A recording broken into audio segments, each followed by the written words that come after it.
बिस्मिल्लाहिर्रहमानिर्रहीम। या अय्युहल्लज़ीना आमनू कुतिबा अलैकुमुस्सियाम कमा कुतिबा अलल्लज़ीना मिन क़ब्लिकुम लअल्लकुम तत्तक़ून। सदक़ल्लाहुल अज़ीम। बलगल उला बिकमालिही कशफ़द दुजा बिजमालिही हसुनत जमीउ खिसालिही सल्लु अलैहि व आलिहि वसल्लिमु तस्लीमा। आबाविज़ वक़ार, यकीनन आप जानते हैं कि एक दिन के बाद हमारे ऊपर बरकतों वाला, रहमतों वाला, बख्शिश व मग़फ़िरत वाला माह रमज़ानुल मुबारक तुलू होने के लिए जा रहा है। दुआ फरमाएं अल्लाह हम सबको इसकी कदर और इसके अंदर जितना हो सके अदब करने की तौफ़ीक़ अता फरमाएं। और ख़ुसूसन तमाम अहबाब दुआ फरमाएं जो लोग इंतज़ार में हैं कि अल्लाह माह रमज़ान से पहले मुझे सेहत तंदुरुस्ती और बीमारियों से शिफा अता फरमा दे। उनके लिए दुआ फरमाएं अल्लाह हर बीमार को हर बीमारी से शिफा अता फरमा दे। यकीनन इसका पहला अशरा रहमत से भरा हुआ, दूसरा अशरा बख्शिश व मग़फ़िरत से भरा हुआ और तीसरा अशरा अल्लाह आखिरी अशरे के अंदर दोज़ख से बहुत सारे लोगों को आज़ाद फरमा देता है। और नबी पाक सल्लल्लाहु अलैहि वसल्लम ने फरमाया कि जब ये महीना तुलू होता है तो अल्लाह जन्नत के दरवाज़े खोल देता है और दोज़ख के दरवाज़ों को बंद कर देता है। और हम सब कितने खुश नसीब हैं कि हमारे लिए जन्नत के दरवाज़े खोले जा रहे हैं। इब्तदा से लेकर इंतहा तक अल्लाह हम सबको जन्नतियों वाले आमाल करने की तौफ़ीक़ नसीब फरमाए।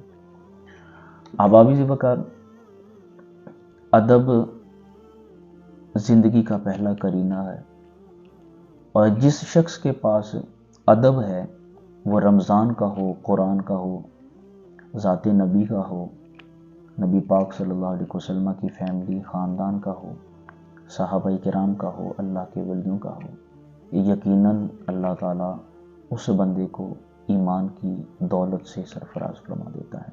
शहर बुखारा है, उसके अंदर एक मजूसी शख्स अपने बेटे के साथ एक मरतबा बाज़ार से गुज़रने लगा तो बेटे ने सरे आम बाज़ार के अंदर खाना पीना तनावुल करना शुरू कर दिया। तो बाप ने बेटे के चेहरे के ऊपर तमाचा रसीद किया और कहने लगा कि तुम्हें शर्म नहीं आती? मुसलमानों का ये अजीम महीना है, हर शख्स इसका अदब करता है और तुम सरे आम इसके अंदर खा रहे हो। तो आगे से उसका बेटा कहने लगा कि अब्बा जी आप भी तो खाते हैं। तो कहा बेटा मैं खाता ज़रूर हूँ लेकिन चार दीवारी के अंदर होकर खाता हूँ। जब भी मुझे हाजत पड़ती है तो मैं सरे आम नहीं खाता बल्कि चार दीवारी के अंदर बैठकर खाता हूँ। कुछ अरसा गुजरा तो वो शख्स जो मजूसी शख्स था इस दुनिया फ़ानी से रुखसत हुआ तो किसी बुज़ुर्ग ने उसको जन्नत के अंदर टहलते हुए देखा और पूछने लगा तुम जन्नत में कैसे पहुँचे? कहा कि जब माह रमज़ानुल मुबारक मुसलमानों का महीना तुलू हुआ तो उसके अंदर मैंने माह रमज़ान का अदब किया तो अल्लाह ने उस अदब के तुफ़ैल मुझे मौत से पहले ईमान अता फरमाया और ईमान के ज़रिए से अल्लाह ताला ने मुझे जन्नत अता फरमा दी। तो यकीनन अदब के ज़रिए ईमान मिला और ईमान के ज़रिए से जन्नत मिली।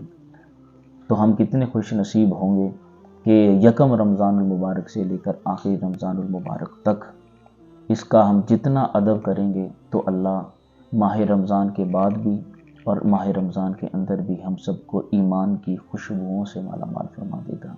यकीनन बहुत सारे ऐसे लोग भी हैं कि जो दुकानों के ऊपर खड़े होकर, रेडियों के ऊपर खड़े होकर, होटलों के अंदर बैठकर चाय वगैरह और खाना वगैरह तनावुल कर रहे होते हैं।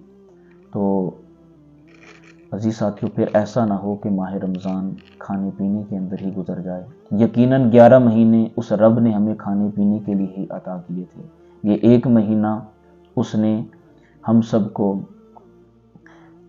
जो रहमतों वाला, बरकतों वाला और मग़फ़िरत और बख्शिश वाला अता किया है। उम्मीद होगी हम सब इसके अंदर जितना हो सके हम अदब व एहतराम करें। अल्लाह ताला के दरबार हम दुआ करते हैं अल्लाह ताला हम सबको इब्तिदाई रमज़ान से लेकर इंतहाई रमज़ान तक इसका अदब करने की तौफ़ीक़ अता फ़रमाए। व आखिर दावाना अनिल हम्दुलिल्लाहि।